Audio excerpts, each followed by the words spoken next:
오늘 말씀의 줄거리는 교우들이 잘 알고 있는 선한 사마리아인의 비유인데, 성경에는 그 제목을 이렇게 표현을 했습니다. 자비를 베푼 사마리아 사람. 내용 중 앞부분 25절부터 28절 4절에 소개된 내용은 이러합니다. 어떤 율법 교사가 예수님을 시험하면서 이렇게 말을 했습니다. 선생님, 내가 무엇을 해야 영생을 얻겠습니까? 그때 예수님께서 대답합니다. 율법에 무엇이라고 기록이 되어 있느냐?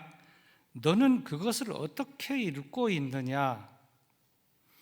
그때 율법 교사가 대답합니다. 내 마음을 다하고 내 목숨을 다하고 내 힘을 다하고 내 뜻을 다하여 주 너희 하나님을 사랑하라 하였습니다. 그리고 또 내 이웃을 내 몸같이 사랑하라 하였습니다.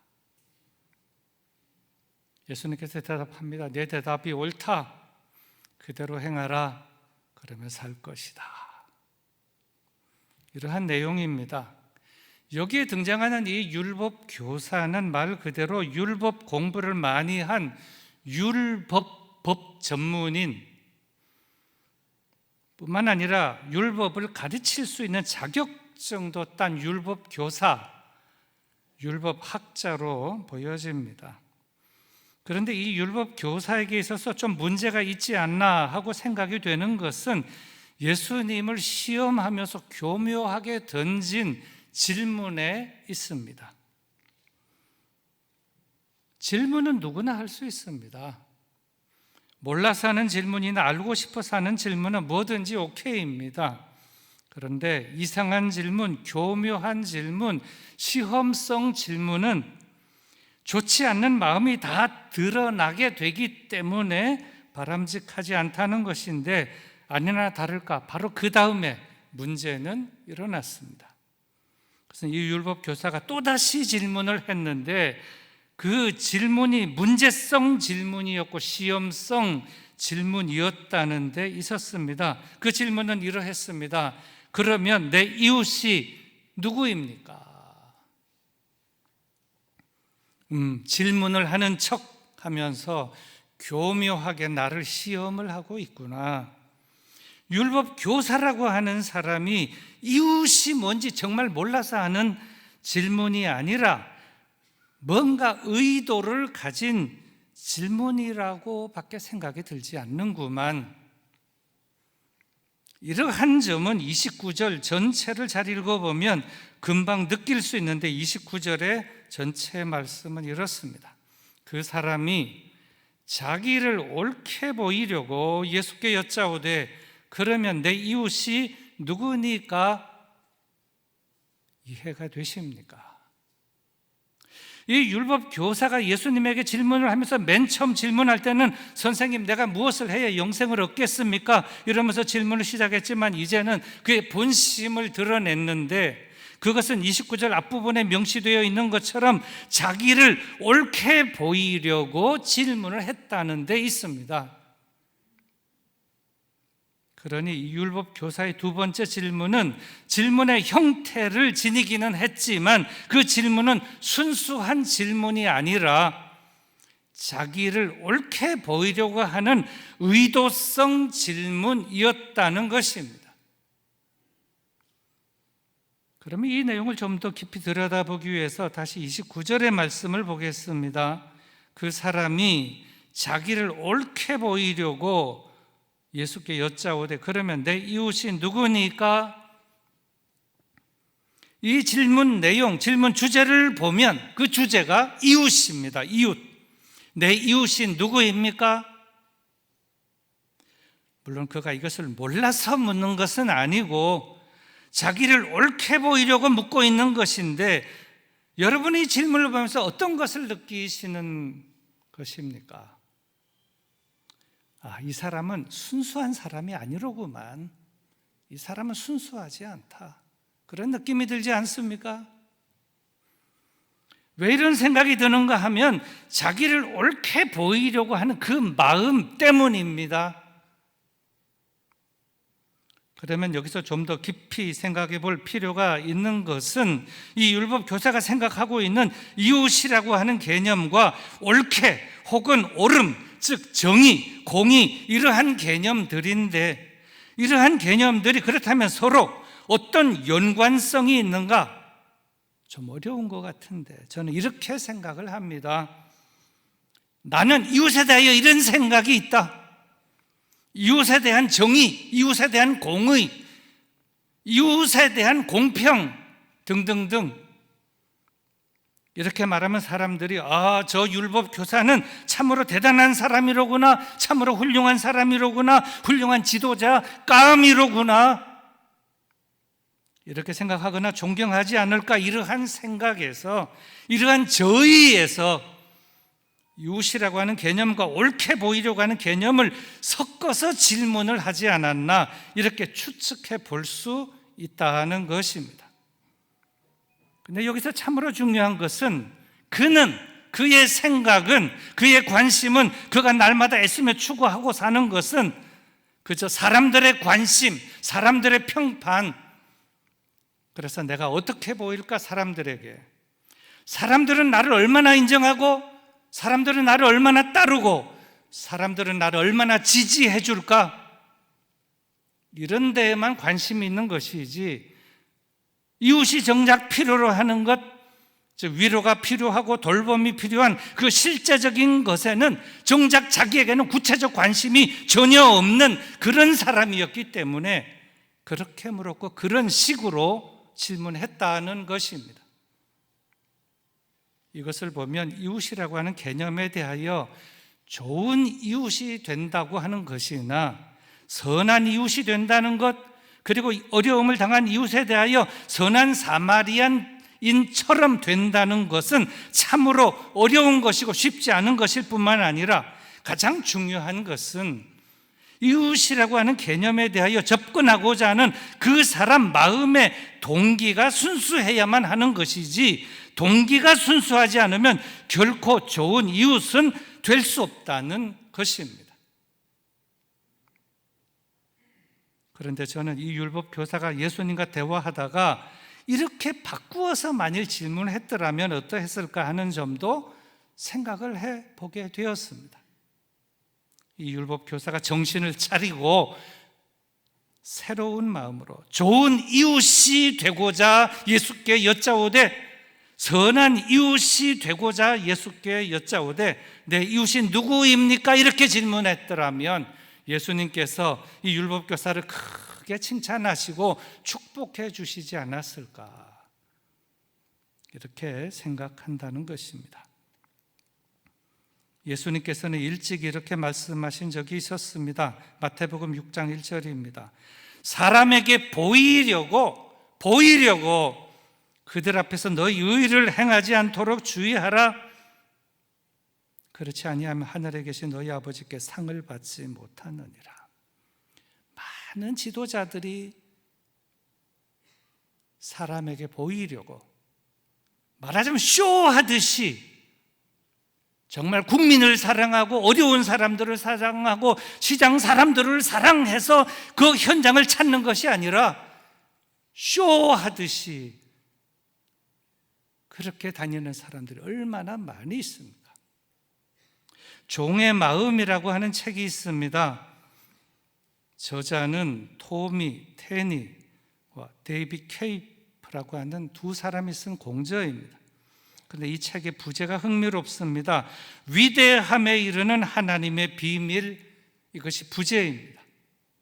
무슨 말인가 하면 위대함에 이르려면 종의 마음을 가져야 한다, 섬김의 마음을 가져야 한다, 이것이 하나님의 비밀이라고 하는 것입니다. 말하자면 섬김이라고 하는 행위는 능력의 문제가 아니라 마음의 문제라는 것이고, 섬길 시간이 있느냐, 섬길 재정이 있느냐, 섬길 힘이 있느냐, 섬길 여건이 되느냐, 이러한 점이 중요한 것이 아니라 그것보다 더 우선되고 더 중요한 것은 그의 마음 자세이며, 그리고 그보다 더 중요한 것은 그렇게 저가 국민을, 어려운 사람들을 사랑하고 관심을 가지려고 하는 그 근본적인 동기라고 하는 것입니다.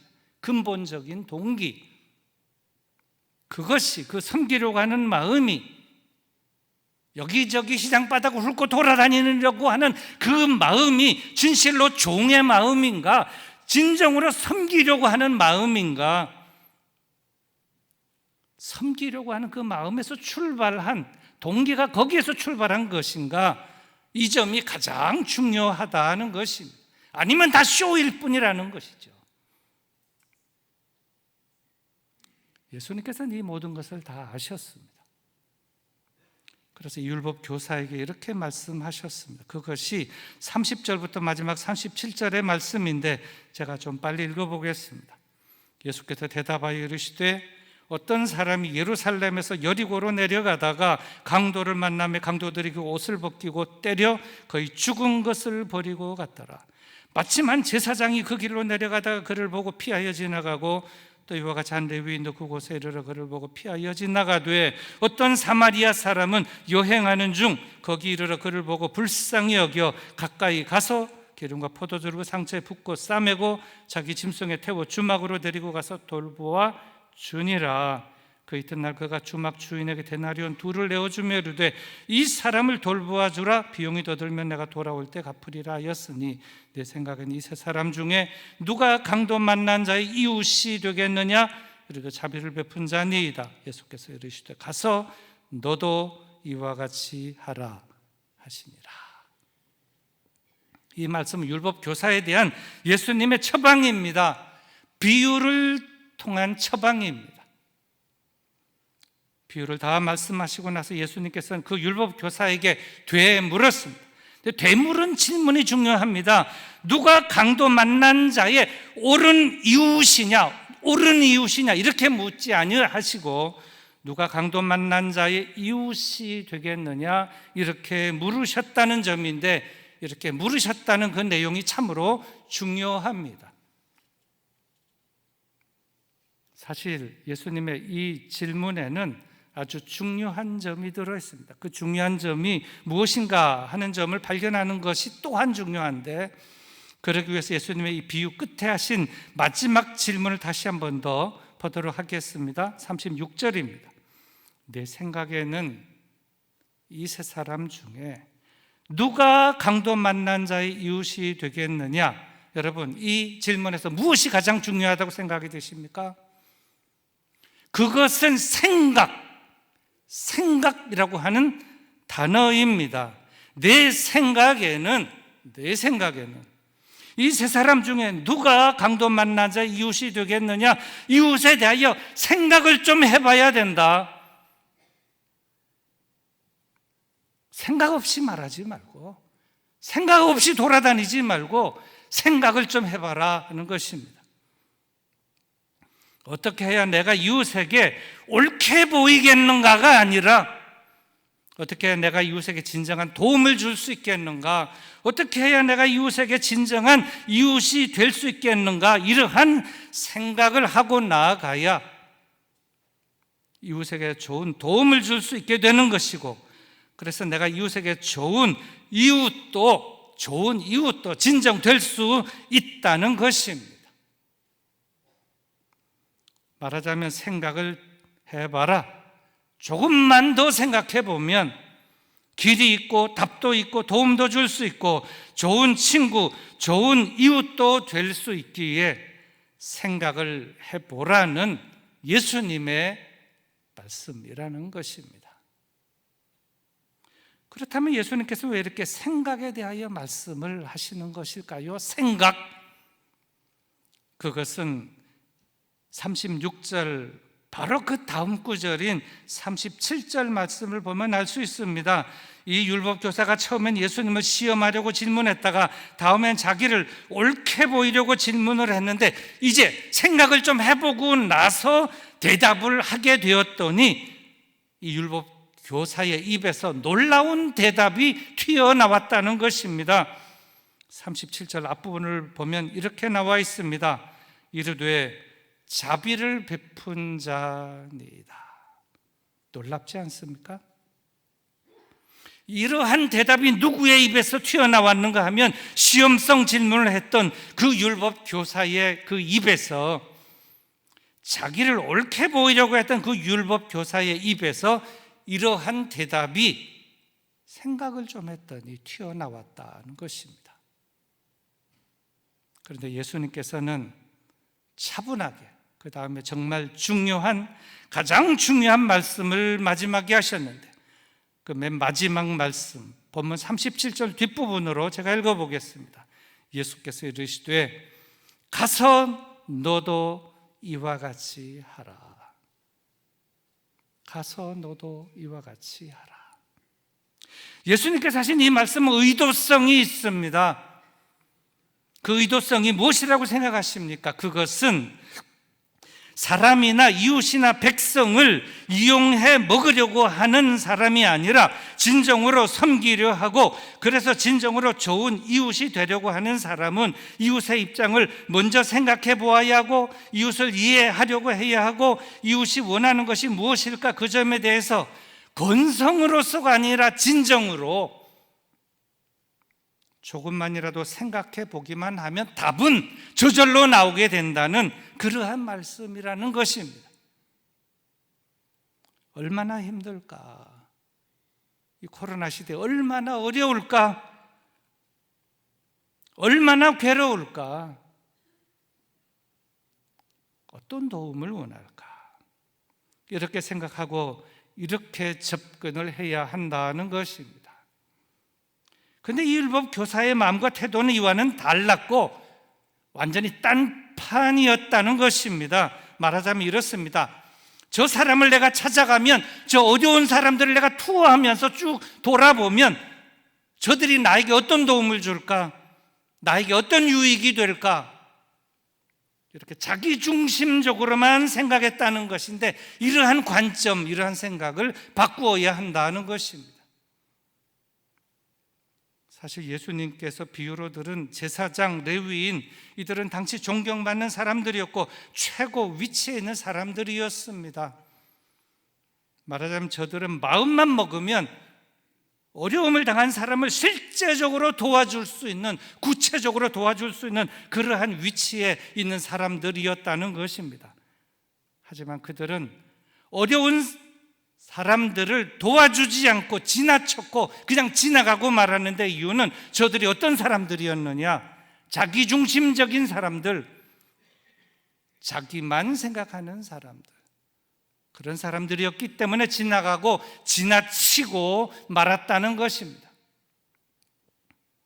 이것을 보면 아무리 제사장이라도, 아무리 레위인이라도 자기만 생각하는 사람, 자기 중심적으로만 생각하는 사람, 자기 유익만 생각하는 사람, 사람들을 자신의 유익의 도구로만 생각하는 사람, 이런 사람은 결코 좋은 이웃이 될 수 없고 좋은 지도자도 될 수 없는 것입니다.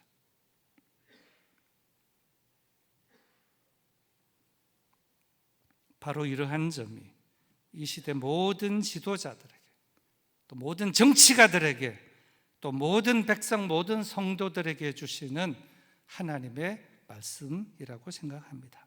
이제 말씀의 결론입니다. 오늘 본문 말씀 가운데 우리의 마음을 울리게 하고 우리의 마음을 흔드는 것은 자기를 옳게 보이려고 무엇을 하는 것, 이것은 옳지 못하고 바르지 못하다, 자기를 옳게 보이려고 하는 질문이나 또 여기저기를 돌아보는 투어나 소통의 장을 만드는 자리나 정책을 세우거나 하는 것은 마치 무엇과 같은가? 이 율법 교사와 똑같다. 진정성이 없다. 그것은 마치 쇼이다. 쇼 같다. 이런 생각밖에 들지 않는다는 것입니다. 그러므로 이 메시지는 오늘 이 시대 속을 살아가는 우리들에게, 주님께서 우리들에게, 우리 모든 교우들에게, 모든 국민과 이 나라, 이 백성을 통치하는 정치가들에게 주시는 하나님의 음성인 줄로 믿습니다. 우리 말씀을 생각하면서 다 같이 잠시 기도하도록 하겠습니다. 기도하시겠습니다.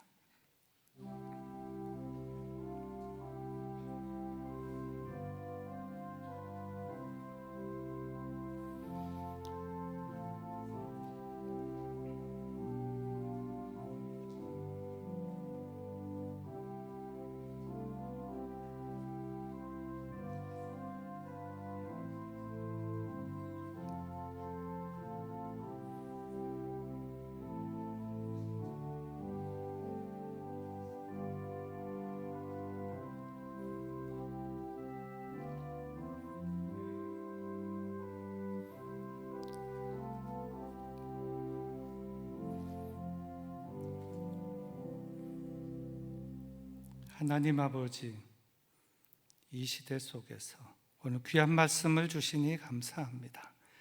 우리는 다 죄인이기 때문에 이중성에 빠질 수 있고 속과 끝이 다를 수 있고 가면을 쓰고 살아갈 수 있고 어려운 이웃을 돌아보고 돕는 척하면서 자신의 유익, 자신의 지지 기반 이런 것들만 계산하면서 진정성이 없는 발언을 하거나 정책을 세우거나 투어를 하거나 정책을 세우거나 이렇게 오류에 빠질 수 있는 존재들인 것을 고백합니다.